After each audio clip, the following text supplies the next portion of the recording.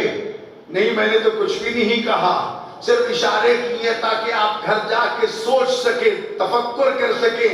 رسول اللہ کا فرمان سامنے آ کے روک کر رکاوٹ پیدا کر دیتا ہے، بریکر بن جاتا ہے کہ سنو، الحسن والحسین سیدا شباب اہل الجنہ وابوہما افضل منہما. حسن اور حسین جوانان جنت کے سردار ہیں، لیکن ان کا بابا ان سے بھی افضل ہے.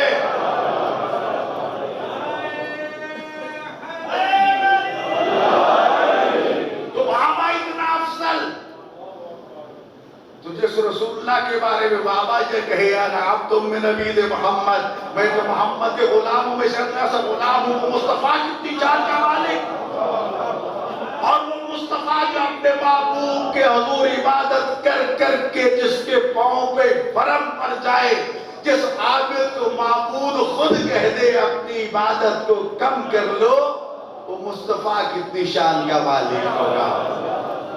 لذا جناب گرامی میں عرضیاں کرتا ہوں، کبھی ان کے کمالات اور اختیارات کا احاطہ نہ کیا کرو. انہی ہستیوں میں سے جو خدا نے ان کو ولایت ان اختیارات عطا کیے ہیں، ایک طرف ان کا قول و فعل اور عمل اور تقریر شریعت بنتی ہے، تو ایک طرف ان کے کمالات اس پوری کائنات پہ حاکم ہیں. افسوس یہ ہے کہ وقت بہت کم ہوتا ہے، وگرنہ تفصیلات کی بہت سی گنجائش ہوتی ہے. یہ ان کی عظمت کے مقامات ہیں. ایک دفعہ امام حسن مجتبی علیہ السلام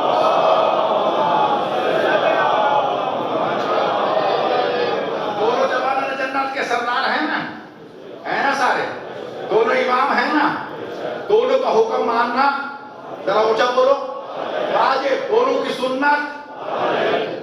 ایک دن ایک شخص کہتا ہے مدینہ منورہ میں پہنچا، پہلے میں امام حسین علیہ السلام کے گھر گیا، کیا دیکھتا ہوں کہ آپ بھی روزے کے ساتھ ہیں، آپ کیا صحابی بھی روزے کے ساتھ ہیں، کوئی نمازیں پڑھ رہا ہے، کوئی تسبیح پڑھ رہا ہے، کوئی دعائیں پڑھ رہا ہے. سلام کر کے امام حسن علیہ السلام کے گھر پہنچا، وہاں کیا دیکھتا ہوں، دسترخوان بچھے ہوئے ہیں، قسم قسم کھانے ہیں، امام بھی کھا رہے ہیں، اصحاب بھی کھا رہے ہیں، ایک دوسرے کے ساتھ شکری و مزاح بھی ہو رہا ہے. میں سن کے حیران ہو گیا کہ ان کی سنت پہ عمل کروں یا ان کی سنت پہ عمل کروں. میرا یہ سوچنا تھا کہ امام حسن علیہ السلام فرماتے ہیں، او بندہ خدا، تم حسین کی سنت پہ بھی عمل کرو، میری سنت پہ بھی عمل کرو. میرا بھائی روحانی غذا دے کے اپنے نانا کی امت کی تربیت کر رہا ہے، میں جسمانی غذا دے کے ان کی تربیت کر رہا ہوں. کہاں تک ان کے اختیارات کا تعلق ہے. یہ بچپن ہو یا جوانی یا بڑھاپا، یہ مت سوچا کرو امام ولو کان صبیا، بے شک بچے ہی کیوں نہ ہو، یہ امام بن کے آتے ہیں، نبی بن کے آئے ہیں، جہاں نہیں بنے. ان کے اختیارات کا تعلق. راغب راوندی، کتب راوندی علیہ الرحمہ نے اپنی کتاب الخرائط والجراح میں جلد اول میں امام حسن علیہ السلام کا ایک واقعہ نقل کیا. جانتے ہیں نا کہ یہ شہزادہ ام کہلاتا ہے، جی، حلیم و بردبار تھا. شامی ایک دن آیا مدینہ میں اور آ کر امام حسن کو گالیاں دینا شروع کی، دیتا رہا. امام سنتے رہے. جب جی بھر کے گالیاں دے چکا نا، اسے انتظار تھی کہ مجھے سختی سے جواب ملے گا، لیکن امام مسکرا کے فرماتے ہیں، او مسافر، کیا میں نے تیرے حق میں کوئی کوتاہی کی ہے؟ زیادہ راہ نہیں تو وہ پیش کر دوں، کھانا کھانا چاہتے تو کھانا کھلا دو، لباس نہیں تو وہ پیش کر دوں. یہ سن کے پریشان ہو گیا کہ مجھے تو کچھ اور بتایا گیا تھا، اور یہ کس شان کے مالک ہے؟ یہ شہزادہ ام جو ہے، ایک دن معاویہ کے دربار میں بحث چل نکلی. ایک خاندان امیہ کے نوجوان نے امام حسن علیہ السلام کے ساتھ بحث و تمیز شروع کر دی، مناظرہ شروع کر دیا. اور مناظرے کے دوران گستاخی پہ اتر آیا، اور اس حد تک کہ روایت کے لفظ سے حد سے تجاوز کرتے ہوئے امام حسن مجتبی علیہ السلام اور آپ کے بابا علی ابن ابی طالب علیہ السلام کو گالیاں دینا شروع کر دیتا ہے۔ جب یہ گالیاں دیتا ہے نا، اس وقت امام حسن علیہ السلام نے اللہ کے حضور اس کے حق میں بددعا کرتے ہوئے یہ کہا، میرے اللہ، اس کو جو تو نے نعمت دی ہے اس کو بدل کے رکھ دے، نعمت چھین لے، بدبختی سے عطا کر دے، اور میرے اللہ اس کو ان لوگوں کے سامنے مرد سے عورت بنا دے، تاکہ یہ دنیا والوں کے لیے عبرت بن جائے۔ آپ کا یہ کہنا تھا کہ اس عمومی نوجوان نے جب اپنے آپ کو دیکھا تو مرد سے عورت بن چکا تھا، دربار سے نکال دیا گیا۔ تو یہ عظمت، یہ اختیارات کے حسین گرامی، لیکن میں عرض کیا کرتا ہوں ان کے کمالات کو دیکھنا ہو تو پھر مدینہ جایا کرو، وہاں مقام عظمت ہے ان کا، اور یہ مصائب ان کے مقامی امتحان ہیں۔ نوجوانوں کے لیے سوال کا جواب بھی دیتا چلوں، دشمن اعتراض کرتا ہے اگر یہ اتنی شان کے مالک ہیں تو پھر یہ مصیبتیں کیوں؟ موسیٰ علیہ السلام کو دنیا میں آنے سے روکنے کے لیے فرعون نے 70,000 بچہ قتل کر دیا۔ خدا نے موسیٰ کو دنیا میں بھیج کے یہ بتا دیا کہ میں قادر ہوں، تو نہیں ہے۔ جاسوس آپ پہنچے، تفصیل میں نہیں جانا چاہتا، خبر ملی موسیٰ دنیا میں آ چکا ہے۔ ادھر فرعون کے جاسوس آپ پہنچے، ماں نے جاسوسوں کو دیکھا، جلدی سے موسیٰ کو اٹھا کے تنور میں ڈال دیا، اور اپنے چہرے پہ تاثرات کو کنٹرول کر کے ایسا مظاہرہ کیا گویا یہاں کوئی بچہ پیدا ہی نہیں ہوا۔ موسیٰ کی بہن ام کلثوم کو علم نہیں تھا کہ ماں نے بھائی کو تنور میں پھینک دیا ہے، جا کے تنور میں آگ کو روشن کر دیا۔ اب ماں کا امتحان دیکھیے، ایک طرف دشمن، ایک طرف آگ کے شعلے، اور شعلے میں موسیٰ، توجہ ہے ذرا گرامی، ماں کے دل پہ کیا گزر رہی ہوگی؟ دشمن کی توجہ تنور کی طرف گئی، سوچا بھلا آگ میں کوئی زیرو زندہ رہ سکتا ہے؟ تلاشی دے کے چلے گئے، ماں دوڑتی ہوئی تنور پہ آئی، آگے کیا دیکھا کہ آگ گلزار ہو چکی ہے اور موسیٰ آگ کے انگاروں سے کھیل رہے ہیں۔ چند دن کے موسیٰ، یہ مقام عظمت ہے، موسیٰ کا مثال دے رہا ہوں توجہ رکھنا، ایک مقام عظمت ہے، ایک مقام امتحان۔ یہی موسیٰ کچھ بڑا ہوا، آسیہ کی گود میں چلا گیا، فرعون کے گھر میں پرورش شروع ہو گئی۔ ایک دن فرعون کی داڑھی پکڑ کے اس کے منہ پہ تھپڑ مارا، اس کا سر چکرا گیا، کہتا ہے یقیناً یہ موسیٰ ہے۔ آسیہ نے کہا نہیں، کیا امتحان لیتا ہوں؟ بچوں کی فطرت ہے کہ چمکدار چیز سے ہاتھ بڑھاتے ہیں، موتی پھینک دیے، چمکدار چیزیں پھینک دی، انگارے پھینک دیے۔